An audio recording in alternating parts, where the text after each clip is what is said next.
If you've been following this investigation from the beginning, you know that Pluribus is not a television show. It is a documentary about an alien extinction protocol masquerading as a prestige drama. For 7 episodes, we've watched the mechanism of this protocol, the joining, dismantle human civilization with the cold mathematical precision of a virus. It does not hate us. It doesn't want to hurt us.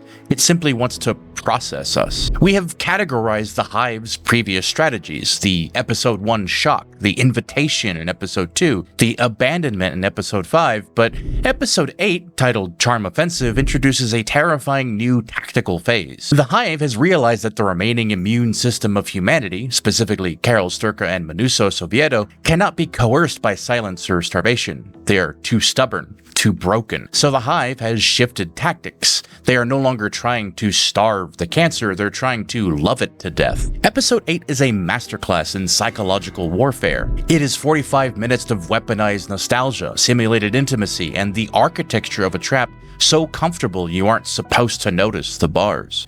We are going to deconstruct the Lauchlin's diner simulation. We're going to decode the thermodynamic implications of the electromagnetic signal. We're going to explain why a yellow and blue ambulance in Panama is the most important vehicle in the history of the show. And we're going to prove that the giant antenna theory is no longer a theory. It is confirmed canon sitting in the middle of Rio Rancho. Hive is done waiting. The extinction protocol has entered its final acceleration. And it all begins with blood dripping onto a hospital floor.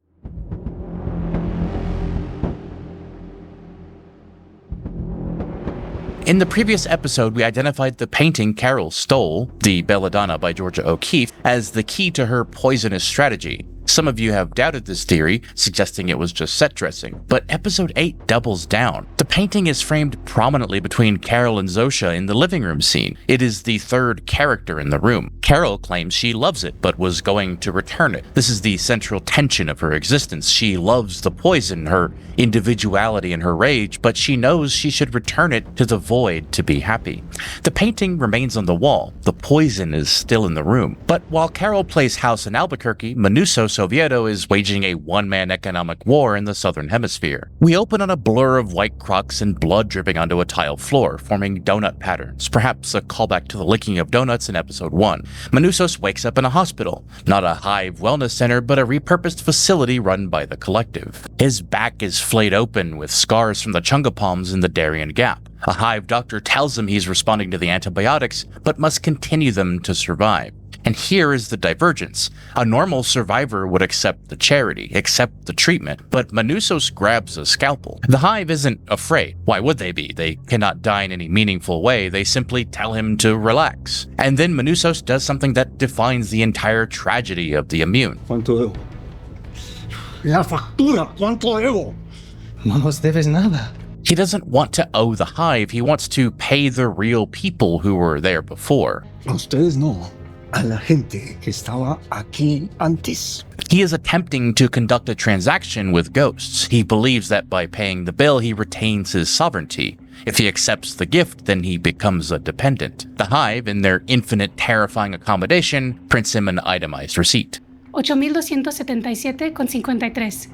This number is very specific. In the old world, this would be a crippling debt, but in the new world, it's fiction. But Manousos accepts the fiction because it validates his existence. He is a man who pays his debts. He's a man who participates in the economy of value, not an economy of unconditional love. He signs the receipt in red ink, symbolically writing in blood. This is his declaration of independence. He acknowledges the debt but refuses the social contract of the Hive. And then he leaves. And Manousos' escape vehicle is not random. He takes the yellow and blue ambulance. It's the only one in the parking lot. The rest are all red and white. This is color coding in action. In the visual language of Pluribus, yellow is the color of HDP fluid found in the milk cartons, the color of the processed dead. Blue is the color of the Hive's branding, the sky, and the signal from Kepler 22b. Manousos is driving a vehicle painted in the colors of his enemy. He's literally piloting the human-derived protein machine. But consider the symbolism of the ambulance itself. An ambulance is a vehicle of rescue, and Manousos is hijacking the rescue mechanism. He is refusing to be rescued by them and instead using their rescue technology to rescue himself from them. A feral king in a stolen chariot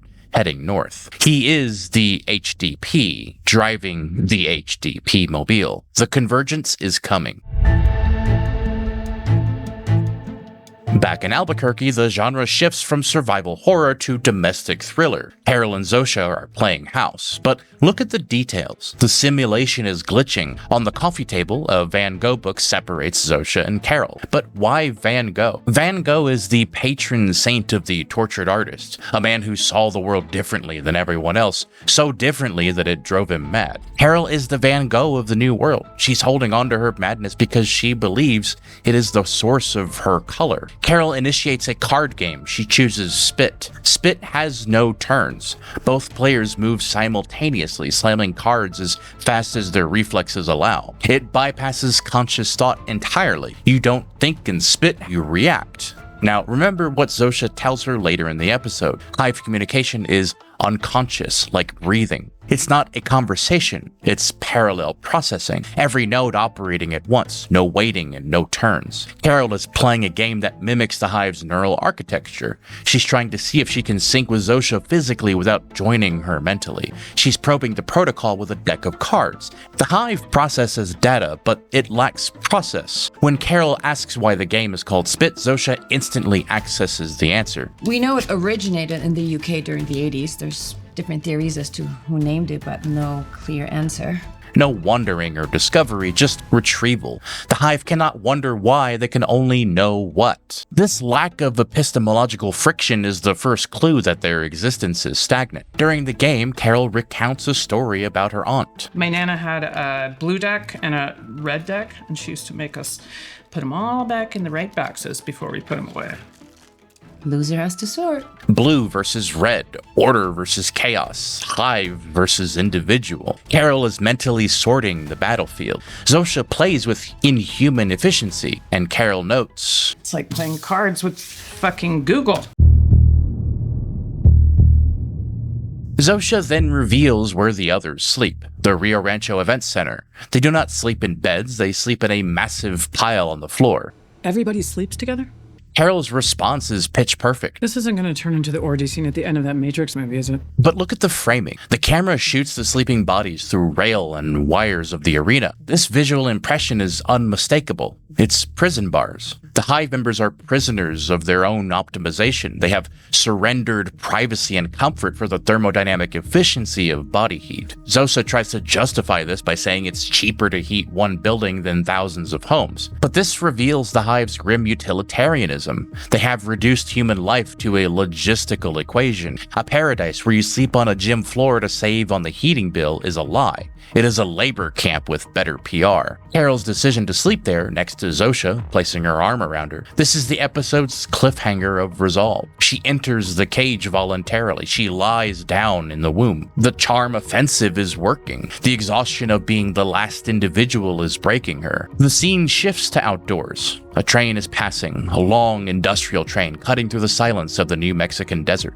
Carol and Zosia listen to the horn. Man, I love trains. There's just something about the sound of a train horn. Carol's interest in trains creates a breach in the Hive's understanding. I thought you knew everything about me.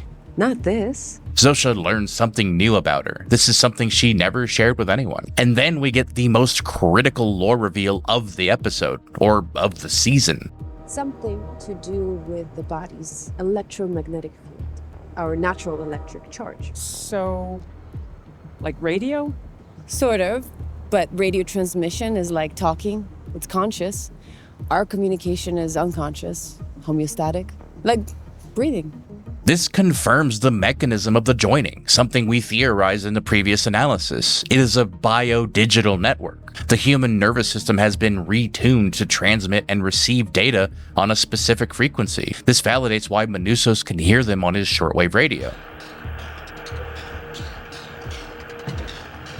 He's hearing their bioelectricity leaking into the RF spectrum, but it also reveals their weakness. If the Hive is a radio network, it can be jammed or blocked. It can be hacked. This transforms the cave metaphor into a tactical necessity. Rocks block radio waves. To sever Zosia from the Hive, Carol doesn't need a magic potion, she needs a Faraday cage. She needs to take her underground. During the massage scene, Carol probes the fidelity of the Hive's shared consciousness. Does everyone feel what you're feeling right now? No, not exactly. To feel everything all at once would be unbearable. We know it as it happens. We're aware.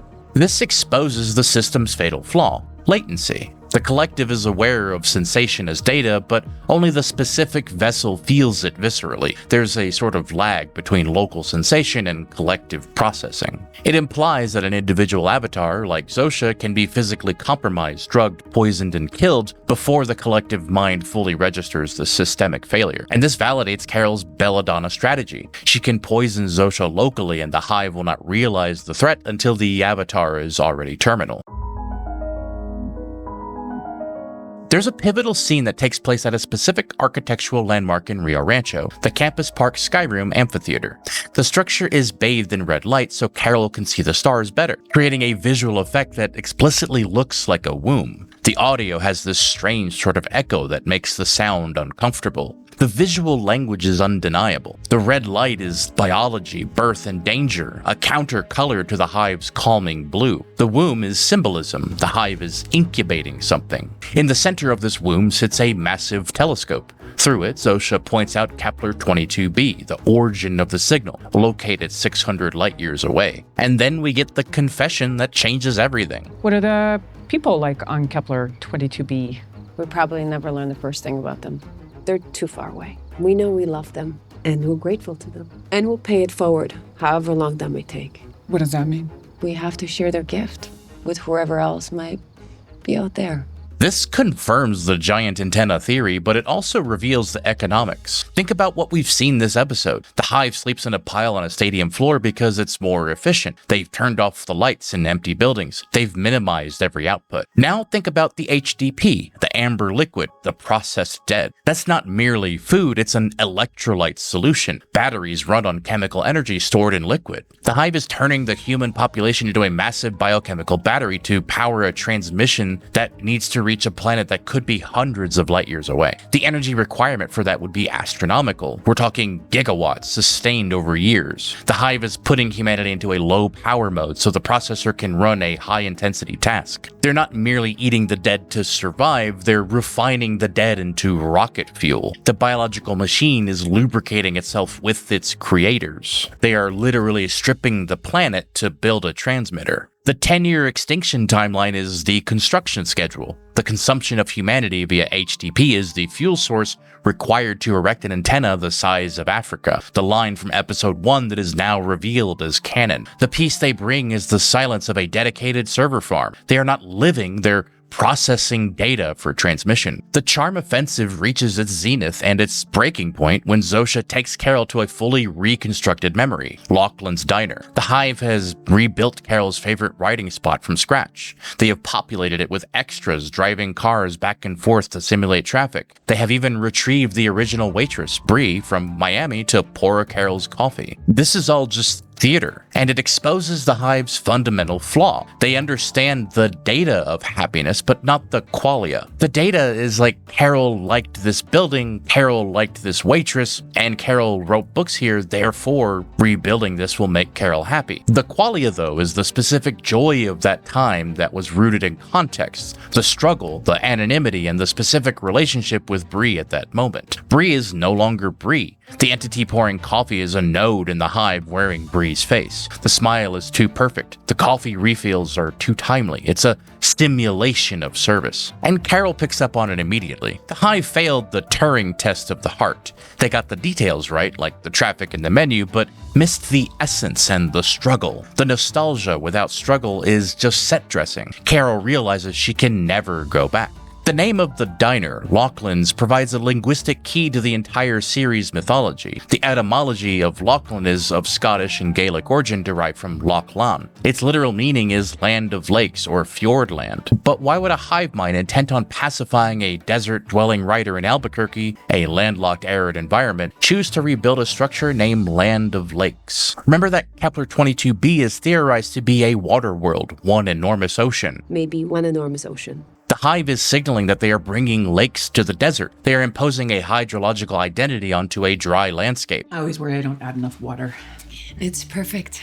Yeah? Because I can add more if you want. The water. By naming the diner Lauchlin's, Gilligan is showing us that they are truthfully identifying their point of origin or their desired destination, a land of lakes. Carol has been sitting in Lauchlin's, the water world, writing about Raban falling into the Amaranthan slipsand, the joining. But there is another layer here, and this is the deep cut. For the history nerds in the audience, Lauchlin Curry was an economist in the 1940s. He worked in the White House, and he was a key figure in the Silver Master spy ring, a Soviet intelligence operation that centralized American economic secrets and funneled them to a foreign power. The Hive is the ultimate Silver Master, a collective intelligence centralizing all planetary resources for transmission to an external beneficiary. By naming the diner Lauchlin's, Gilligan is dropping a historical reference about the dangers of centralized control and foreign infiltration. Carol has been writing her novels in a building named after an accused Soviet spy. The simulation is confessing. The diner is far more than a nostalgic location, it is ground zero for the signal's narrative reception. The episode concludes with a breakfast scene, and the table is screaming at us. Carol washes peppers at the sink, red, yellow, and green, the show's entire color triad in her hand. On the table sits a bowl of oranges. In Gilligan's visual vocabulary, oranges mean death or impending doom. Carol slices one open, juice bleeding across the cutting board. But watch Zosia. She's at the counter with 4 eggs in a bowl. Brown, white, and tan, different chickens, different genetic origins. She cracks them into a bowl and pours in the milk. The milk, the HDP, the liquefied dead. Zosia is, metaphorically, mixing eggs with human remains. The Hive asked Carol for stem cells from her hip. She refused. They need her genetic material to understand her immunity, and she denied consent. But eggs are genetic material too. I could have saved that 100 grand and frozen my eggs right here, yolks and all.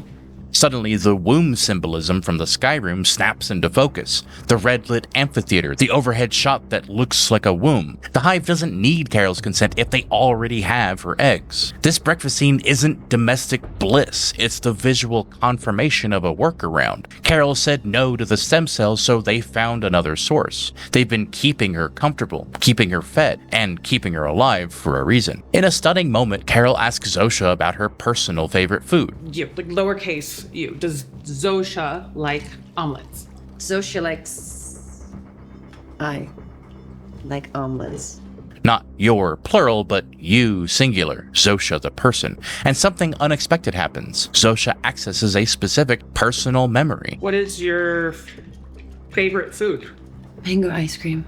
I love mango ice cream. There was an old man in my neighborhood who sold it out of a little cart. This is the first time we've seen Zosia access a Zosia memory. Not a collective data point, but a personal experience. This makes us wonder if there's someone still inside the mask. And the episode ends with an ominous pronouncement.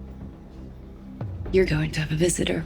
The surface read is obvious. Manusos is coming, yellow ambulance, receipt written in blood, the yellow dog chasing the gray cat. But we just established that the Hive found a workaround for Carol's refused consent. Visitor could have a second meaning. Something is coming to Carol, and it might not be arriving in an ambulance.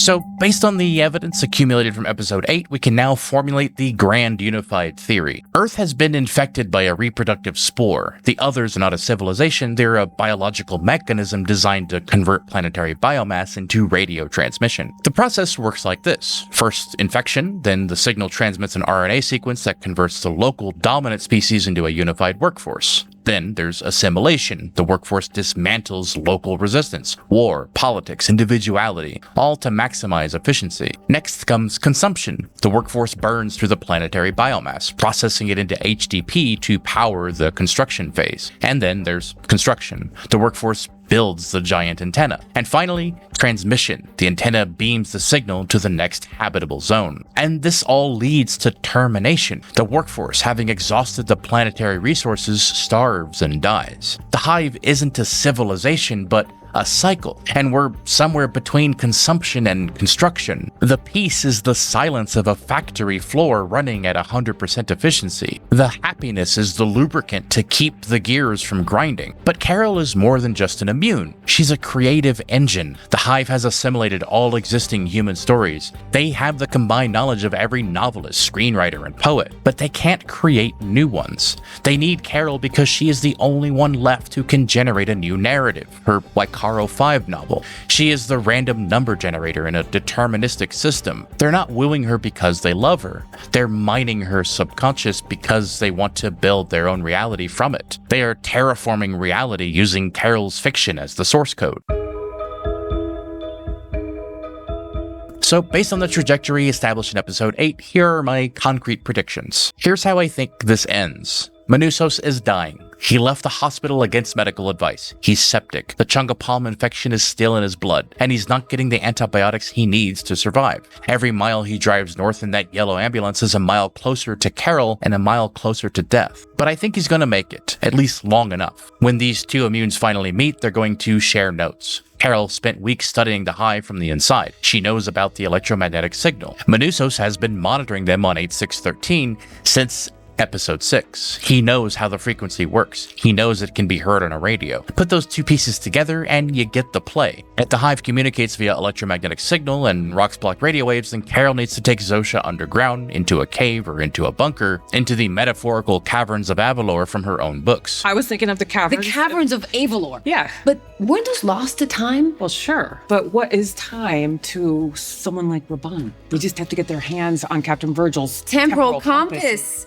To sever the connection, to see who's left inside when the signal goes dark. And shout out to Helly Refined on YouTube for calling this one. But Manusos won't be there to see it. 86 means off the menu, survivor number 13. The man who refused every comfort the Hive offered, finally taken by the jungle he chose over their mercy. He'll arrive just long enough to hand Carol the key, and then the yellow dog stops running. The charm offensive is over. The diplomatic phase has failed. Now the wolves are at the door, and Carol has just invited one of them into her bed. But what do you think? Did Carol actually break, or is this the most elaborate trap in television history? Will Manusos be the first immune to die? Let me know what you think in the comments. And if you want to see how these predictions play out, subscribe so you don't miss it. Based on what we're seeing, the finale is going to be explosive. So if you're enjoying these theories and want to support the channel, consider becoming a member. Members get early access to new videos, and every new member helps me get closer to doing this full time. And click here to see my Christmas special, where I expose how Scott Calvin was kidnapped and forced into becoming Santa.